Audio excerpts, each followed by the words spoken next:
Alright, good morning. It is a Wednesday. This is our NTI Day 8, and I'm going to go over a couple of assignments. Yesterday I didn't post a video because it was a continuation of the 6 through 7 video. So 8 and 9, if you go to your class stream, you'll see it's posted there. And when we look at that assignment, you're going to see that you have two options today.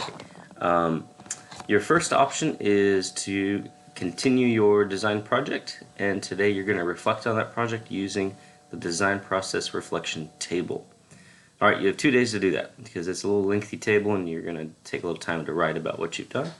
So on that table you're going to complete page 1 for today, and I'll go over that in a second. Option 2. Some of you have taken this option for this week. Instead of continuing your design project, you've been working on these alternate assignments. So I'm going to give you 2 days for this one, and this alternate assignment is about engineering in the Industrial Revolution.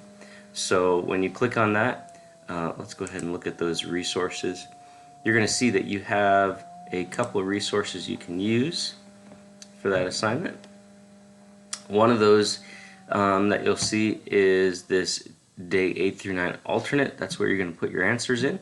Once you're done, click the submit button. The other one is this NTI Day 8 Engineering in the Industrial Revolution. Okay, this is your text, and then here's where you'll record your answers. Alright, if you're working on the design assignment, you're going to be using this table, and I've started to fill one out, and I'll show that to you. Just a reminder, my project is lid storage, so I guess real quickly we'll look at this. Problem I identified was we needed a place to store lots of lids, and here's the solution I came up with. It was a couple of bins in a cabinet labeled, one for plastic storage lids and one's for travel mugs and jar lids. Okay, so and then I came up with a couple questions that I'm still working on. This part is everybody using the system, and then also, is it effective?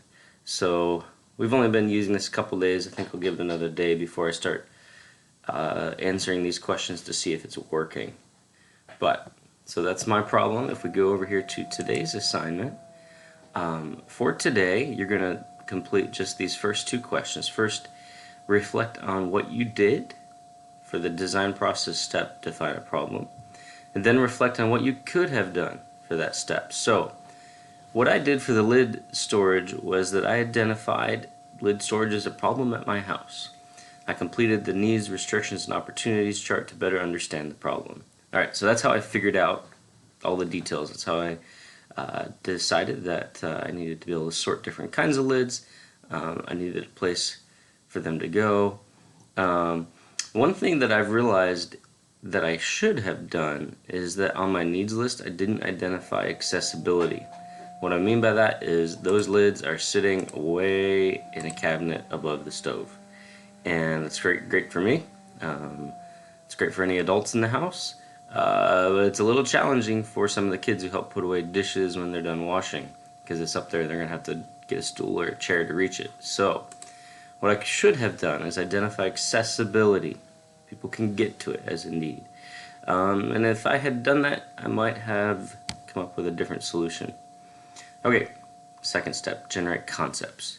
Well, when I did this step, I identified 3 possible storage areas. I'm going to make it a little bigger so you can see it.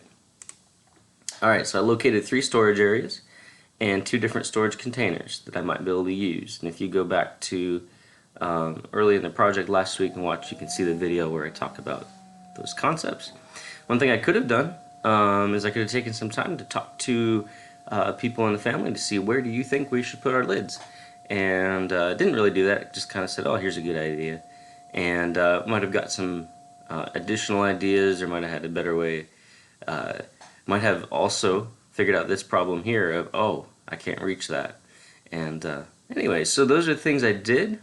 Here's some things I could have done, and that's what you need to do. It's a reflection on what did you do, what could you have done. So you got 2 days to do this. Tomorrow we'll get down here to the how did you design your solution, how did you test it and evaluate it. So we'll give you another day for the solution to be used, and then you can come and do this section.